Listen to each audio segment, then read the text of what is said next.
Salve, salve, salve, salve, navegantes! Alô, alô, você que está aí nos acompanhando via o canal Educação. Meu muito boa noite para Campo Largo. Alô, Campo Largo. Será que é Campo Largo do Fidalgo? Tio Flávio Coelho da área das histórias. Alô, para Dom Inocêncio number one. Alô, Dom Inocêncio, terra do Requeijão Cardoso, terra do bode, terra da rede de Caroá, terra dos sanfoneiros. Tudo isso aí é Dom Inocêncio.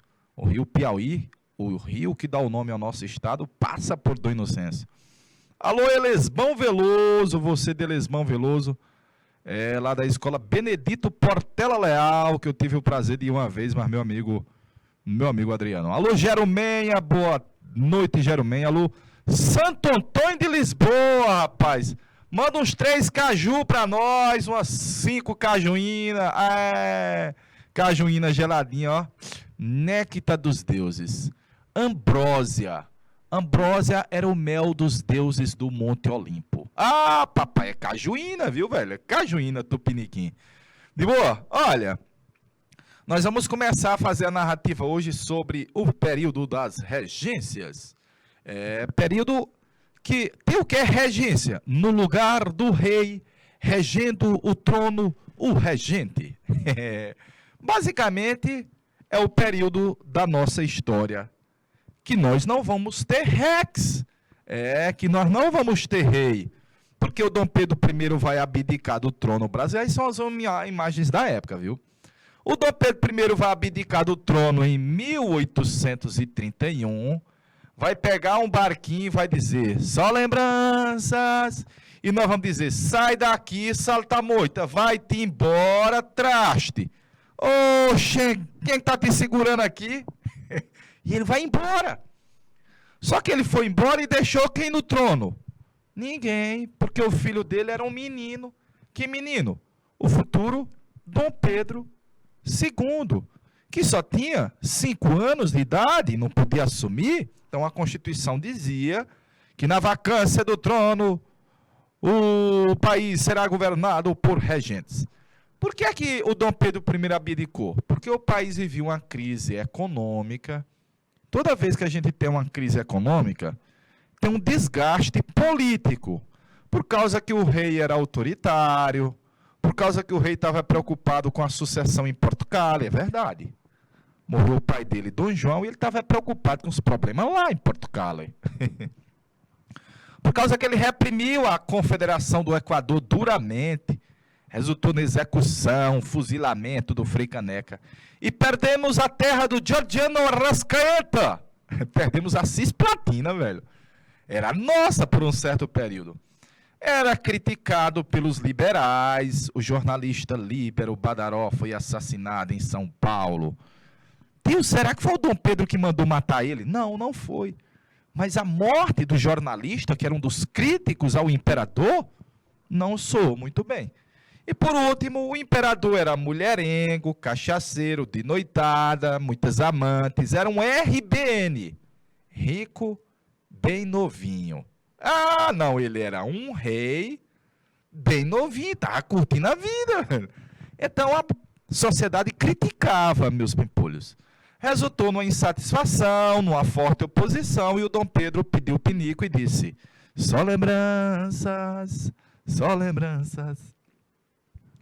Usando do direito que a Constituição me concede, declaro que involuntariamente abdicado na pessoa do meu muito amado e prezado filho, futuro Pedro II. Olha aí, 7 de abril de 1831. Vai-te embora. O Dom Pedro I era Portuga. Tinha um sentimento de Portuga. Vai-te embora. Travanca. Eita, rapaz. Aí nós vamos ter a fase da regência, olha. Entre a abdicação do Dom Pedro I e a maioridade do Dom Pedro II. Nesse período nós não tínhamos rei. Mas mesmo nessa época, não mudou quase nada. Não mudou na dica de nada. A escravidão foi mantida, olha aí, ó. O país estava muito longe de ser uma democracia e havia o domínio das elites proprietárias de terra. Não mudou quase nada.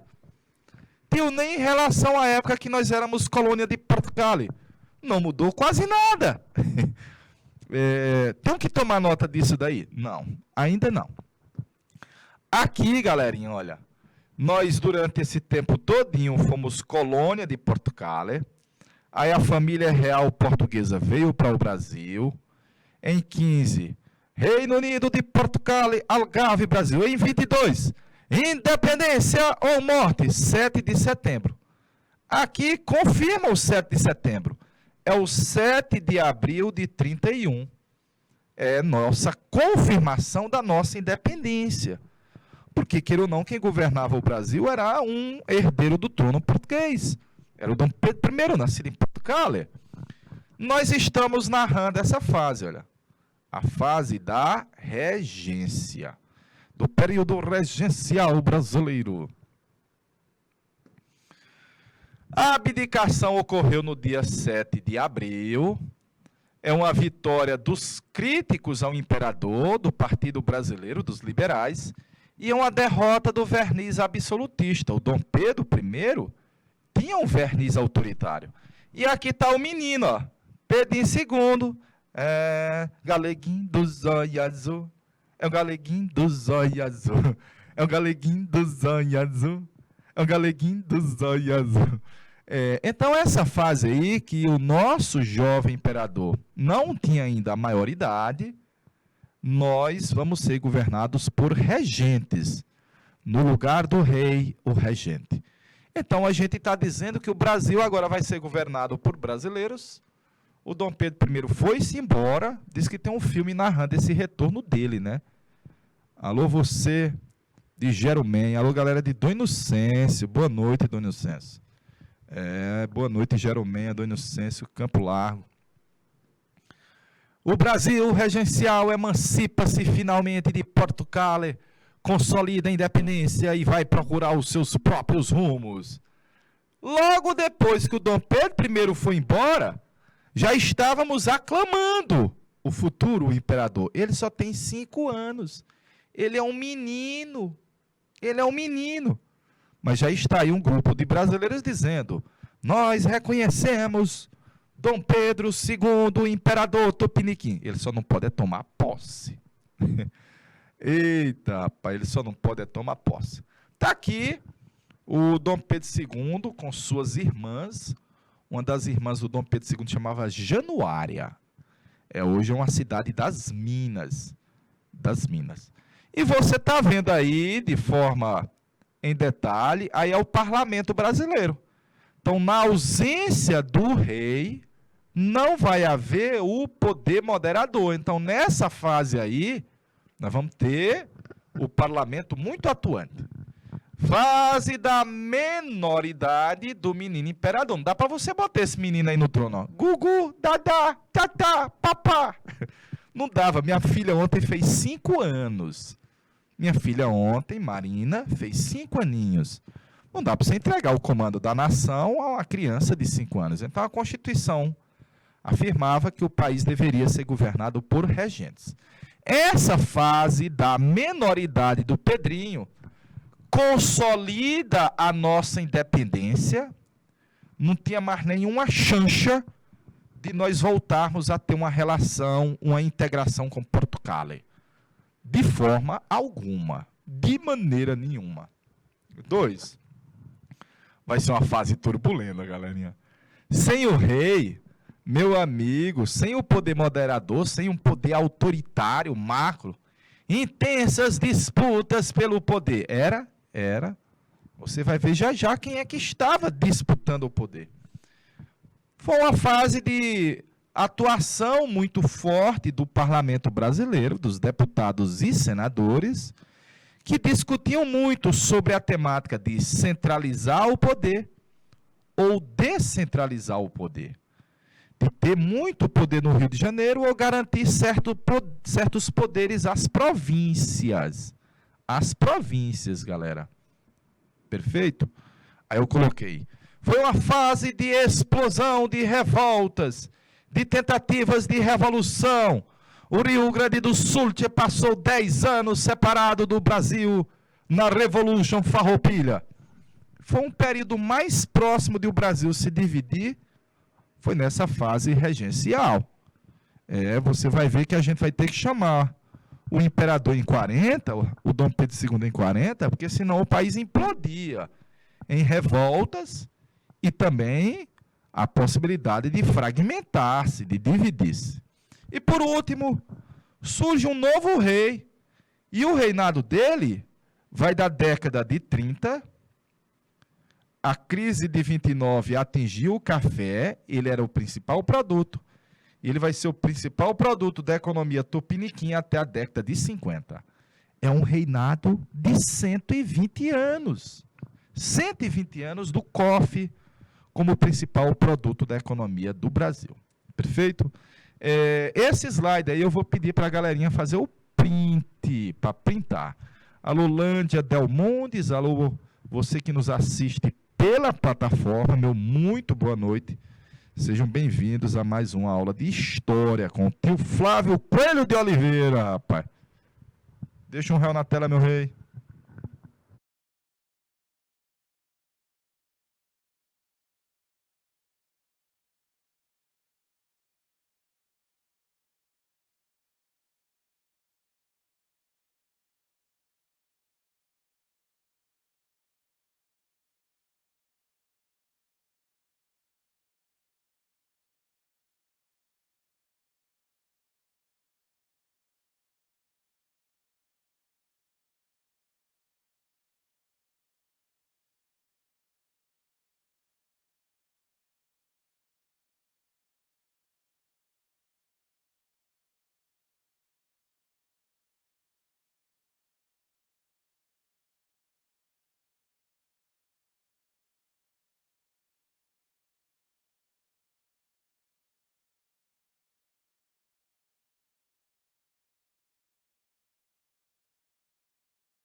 Perfeito?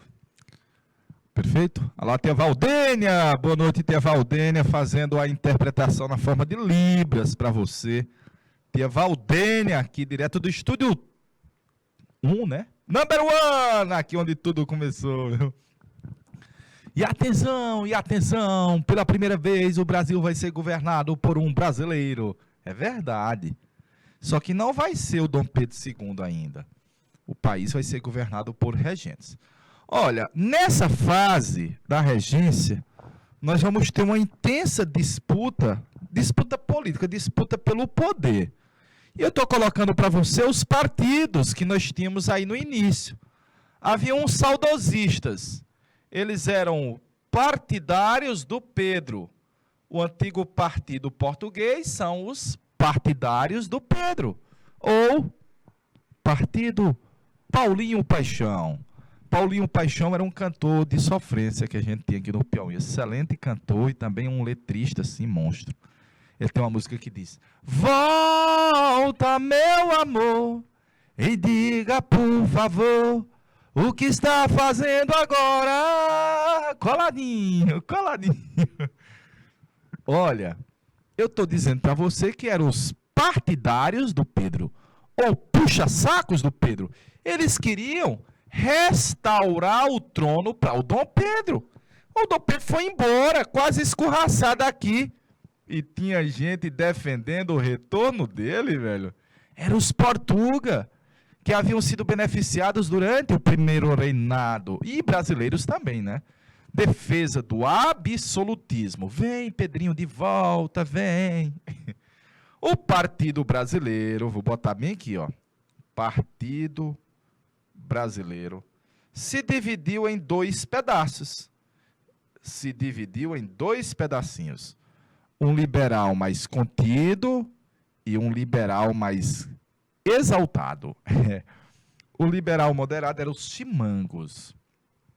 A vida de rapina, sedenta por sangue e pelo poder. Eles defendiam a Constituição, a ordem, a centralização do país, os privilégios das elites. Ou seja, eles estão achando excelente. Não tem um rei absolutista, o poder está no Rio de Janeiro, e as oligarquias em torno do Rio de Janeiro diziam, de boa, na Lagoa, só o MI, excelente, eu quero ficar no poder. É um grupo liberal, mas é um liberal contra o absolutismo, mas não quer saber de democracia, de descentralização, não. Lá nas províncias periféricas, lá longe do Maranhão, do Piauí, lá longe, havia um grupo de liberais mais exaltados. Eles defendiam a descentralização. Tio, eu peguei a questão e lá falava federalismo, é a mesma coisa. Descentralização, que as próprias províncias escolhessem o seu governante, como hoje é. Alguns já falavam em república. Ei, vamos aproveitar que não tem rei e vamos proclamar república igual o pessoal da América Latina e os Estados Unidos vão ser república igual eles. Eles têm uns mais ríspidos, mais radicais, mais à esquerda. Eles defendiam até o fim da escravidão.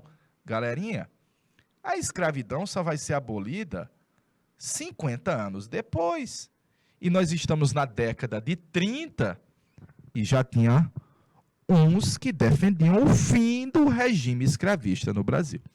Então, esses três partidos que eu estou colocando aí na tela para você, meio que disputaram o cenário político com a ausência do rei.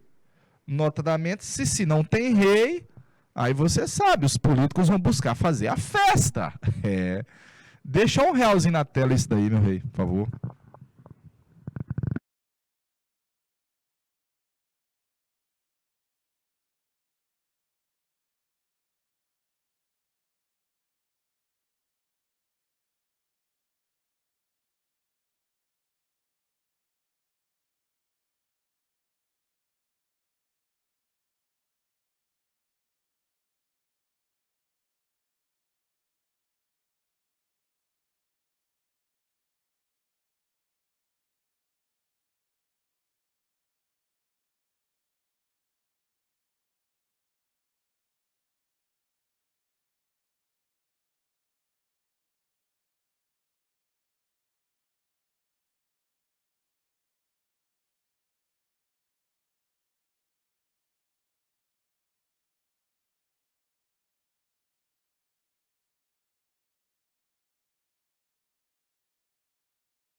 Tchananana. Tchananana. Perfeito, perfeito. Vamos lá, vamos lá. Vou passar o slide devagarinho, olha. Nesse cenário inicial da regência, não tem rei, viu? Estamos sem rei. Uma figura que se destacou foi o ministro da Justiça. Esse cara aqui, ó. Ele era ministro da Justiça. Ele era um padre. Era o padre Diogo Antônio Feijó.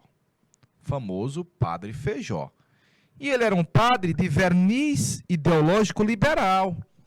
Olha, o Feijó já era tão liberal que defendia o fim do celibato clerical.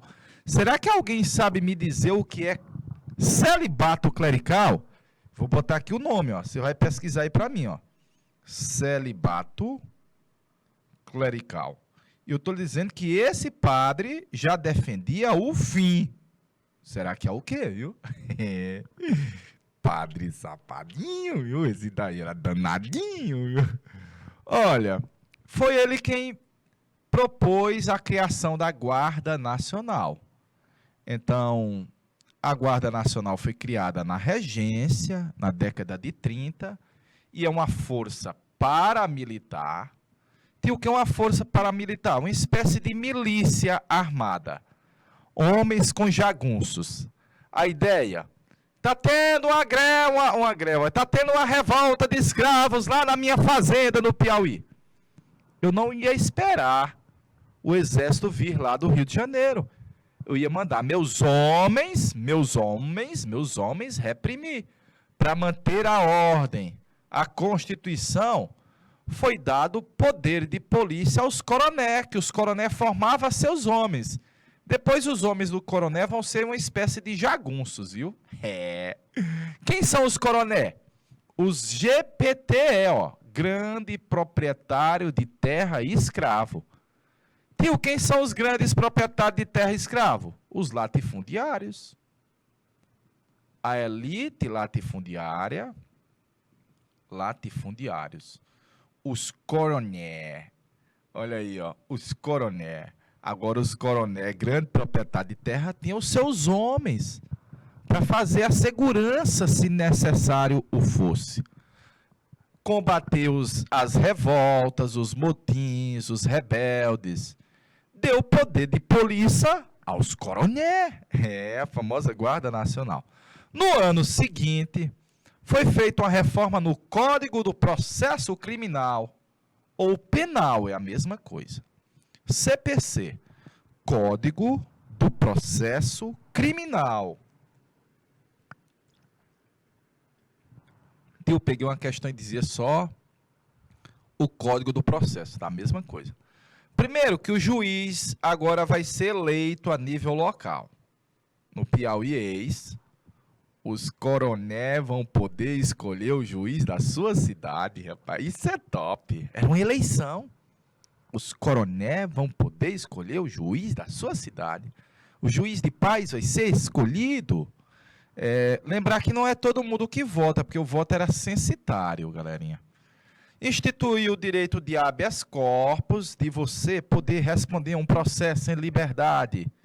E implantou o júri popular. Não é popular, porque para poder fazer parte do júri tinha que ter uma renda.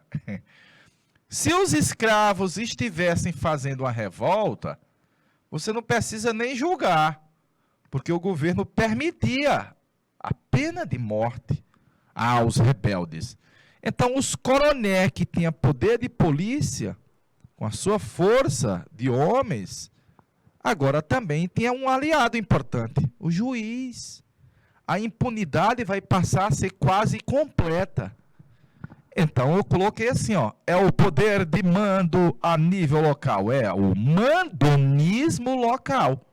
Mandonismo local. Alô, Lindinalva. Alô, senhora Rodrigues. Boa noite.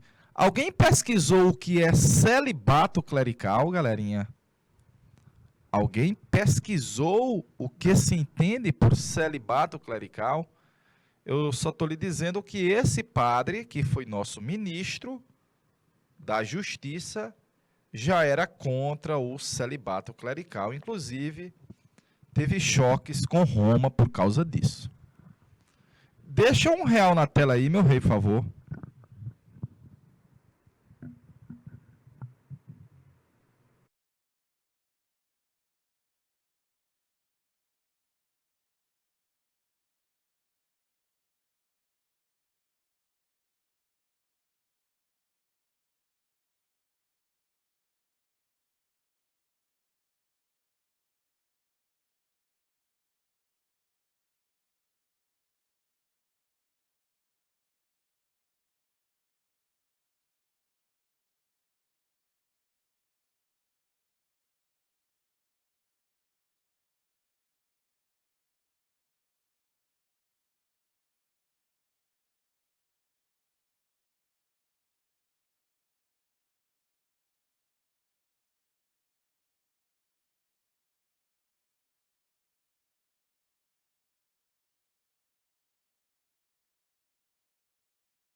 Ok, mestre. Ok.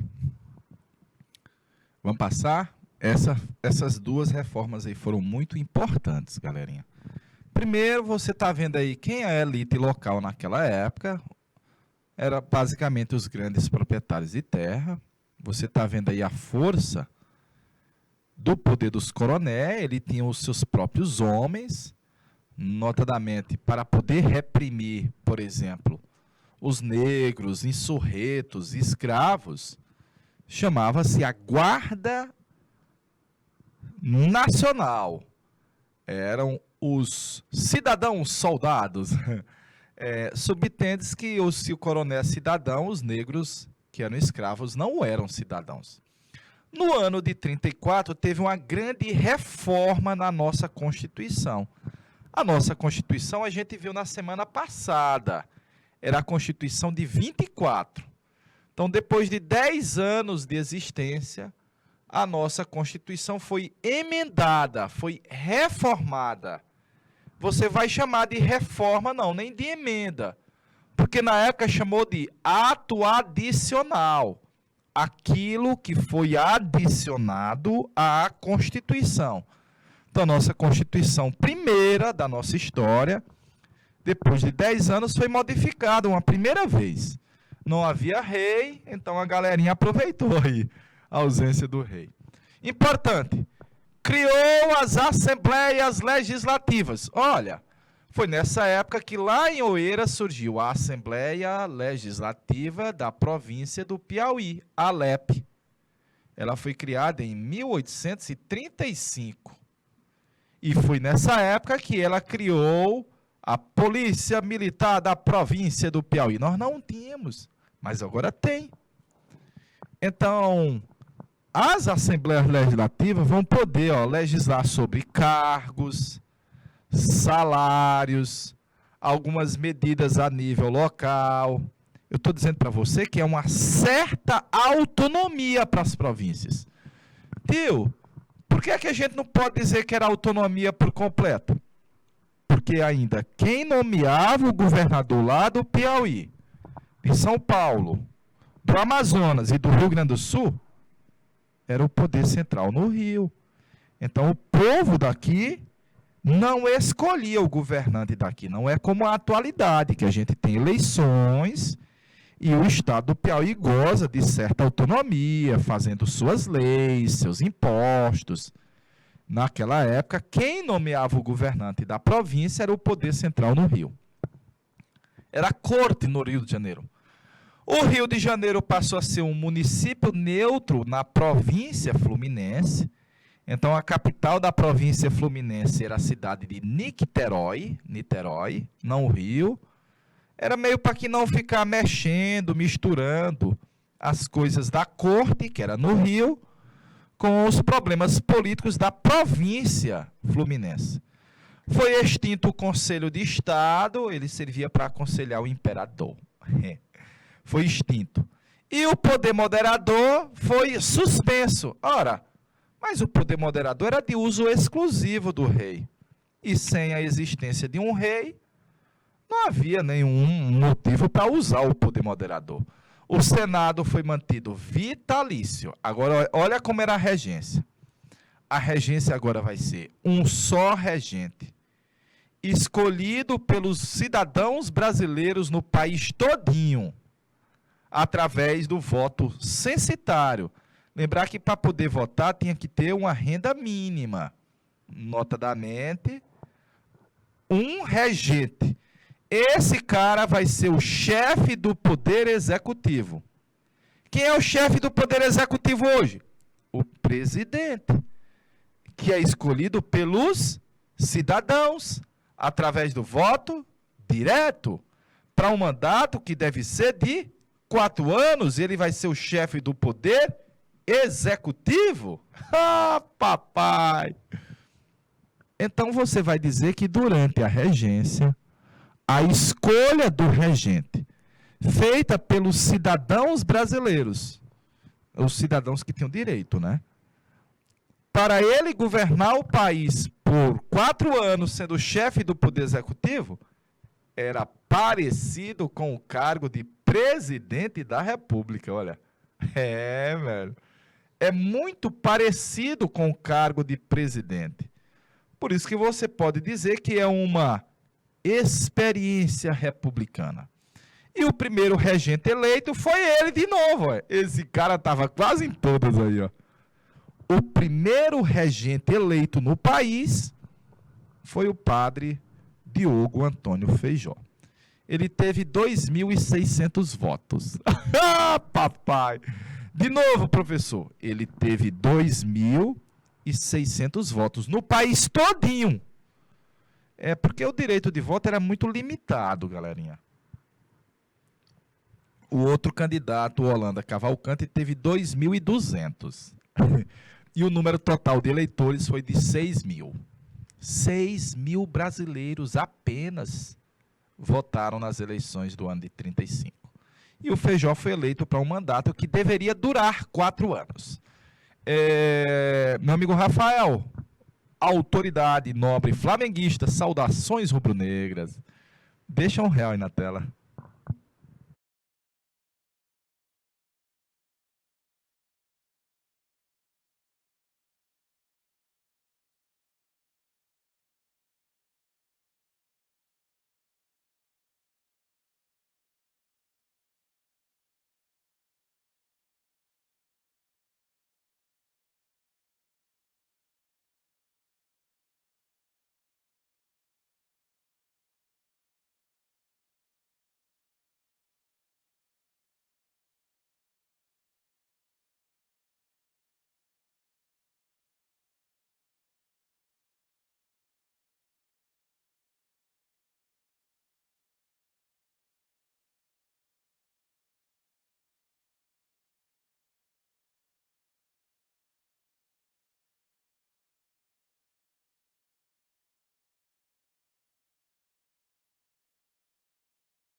Alô, Dom Inocêncio. Alô, galera de Dom Inocêncio, rapaz. Meu pai foi há uns 15 dias lá em Dom Inocêncio e visitar o velho Cornélio, rapaz. Visitar o velho Cornélio. Deixa eu passar a imagem. Olha aí, rapaz. Guardiã da Sociedade Piauiense. Desde 25 de junho de 1835. Foi quando a Assembleia Legislativa criou a Assembleia Legislativa do Piauí criou a Polícia Militar do Piauí. Daí começa a haver um choque entre políticos liberais e conservadores, e o nosso primeiro regente, esse cara aí que eu estou mostrando, o Padre Feijó. Padre Feijó. Quem viu a aprovação do código do ato adicional, galerinha, disse, olha, não gostei não. Ele vai meter o Brasil numa briga tão grande, porque ele centralizou e descentralizou. Centralizou e descentralizou. Isso é o maior balaio de gato que tem no mundo. Isso é a loucura. Isso é a loucura. Eu não gostei, não. Teve gente que disse, galerinha, teve. Então, no ano de 35, os políticos favoráveis ao ato adicional, que deu aquela pequena descentralização, vão ser os progressistas. E os contrários, os regressistas. Notadamente, os progressistas daqui a pouco vão se transformar no Partido Liberal e os regressistas no Partido Conservador. E eles vão dominar o cenário político brasileiro até a proclamação da República no 15 de novembro de 89. Vai ter muita diferença entre eles? Note, não vai ter. Nada mais conservador do que um liberal quando chega no poder. Eita, rapaz. É verdade, é. E nada mais liberal do que um conservador na oposição. É verdade, você vai ver a oposição agora no país. Na época, você pode dizer, é o sujo falando do mal lavado. É tudo farinha do mesmo saco. Ah, papai, show, não é não? Mudava só as roupas, né? Deixa eu passar porque eu quero ir para a regência do Padre Feijó. Olha, ele foi eleito para governar o país por 4 anos, era para terminar em 39. Mas ele não vai concluir, porque ele vai renunciar. Foi mesmo, foi. É como se o primeiro presidente renunciasse. Ele não era presidente, ele era regente. Mas ele renunciou. Por quê? Porque ele foi eleito na eleição nacional. Mas lá no parlamento no Rio de Janeiro, o Partido Conservador, que era a maioria, era oposição forte ao homem. É, papai. Oposição forte ao homem. E você viu o parlamento dividindo-se, notadamente entre os progressistas, favoráveis ao ato, favoráveis à pequena descentralização, e os regressistas, contrários a ele. E durante o governo do Feijó, explodiu meu coração, feito bombas no São João.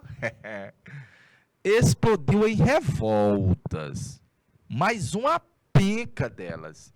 Olha o ano de 35 que você está tendo aí. Revolta dos malês, dos farrapos, dos cabanos, e em 37 ainda teve a Sabinada. Ah, moço, não tinha o homem apoio do povo. Ora, ele foi eleito, mas foi eleito pelo voto de pessoas que tinham dinheiro. Então, o Feijó, fraco, doente, sem apoio no parlamento, ele disse, eu que vou ficar aqui me estressando, eu vou de férias para São Paulo, eu vou voltar para minha casa, vou ficar aqui nada nessa loucura. E renunciou. Pediu pinico e saiu. O padre Diogo Antônio Feijó. Deixa R$1 na tela, meu rei, por favor.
Tá aí o Feijó, tá saindo da regência, e quem vai assumir... havia o vice-regente, se o cara renunciou, quem deve assumir é o vice. Como eles não previam que poderia haver um problema como esse, não havia a figura do vice-regente. Então, às pressas, tivemos que fazer uma eleição gigantesca de novo a nível nacional. E foi eleito esse pernambucano aí, ó. Se o primeiro foi o paulista Feijó, o segundo foi um político conservador do Pernambuco, Pedro de Araújo Lima, que você está vendo, ele está sendo eleito em 37 e o mandato era para ir até 41. Mas em 40 nós vamos botar o menino imperador no trono, que vai ser o Dom Pedro II. É o domínio dos conservadores. Lembre-se que os conservadores eram vistos como contra o ato, regresso, voltar, volta, meu, regressistas, mesma coisa. Nessa época nasceu o Clube da Maioridade. Sabe o que é que o Clube da Maioridade queria? Antecipar a maioridade do menino imperador de 18 anos, já tinha sido antecipada de 21 para 18. E agora queriam de 18 para 15 anos. Ah, papai. De boa, antecipar de 18 para 15. Já pensou? Eu tenho um filho de 17, um filho de 14 e uma pequenininha de 5. Já pensou meu menino de 14 anos assumir o comando do país? Vai assumir o Dom Pedro II. Então, nós vamos ter uma junção de forças para combater as revoltas. Na próxima semana eu vou fazer essas revoltas, viu, galerinha? Uma, inclusive, começou no Maranhão e veio para o Piauí, que foi a Guerra dos Balaios. Guerra dos Balaios. Então, vai haver uma junção de força dos coroné para conter os revoltosos. Aí, em 40, quando o Dom Pedro II assumir, vai ser feita uma lei para interpretar uma lei. Vai revisar o ato adicional, vai diminuir a autonomia das assembleias legislativas, vai diminuir as atribuições dos juízes.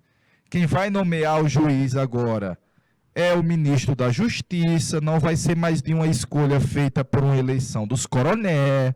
Mudou? Mudou. Esse é o governo do Pedro de Araújo Lima. Deixa eu passar, porque eu tenho uma tarefinha para casa. Vê se dá tempo a gente fazer o print dela. Ó. Deixa eu dar tempo para fazer o print dela. É muita informação para uma aula, viu?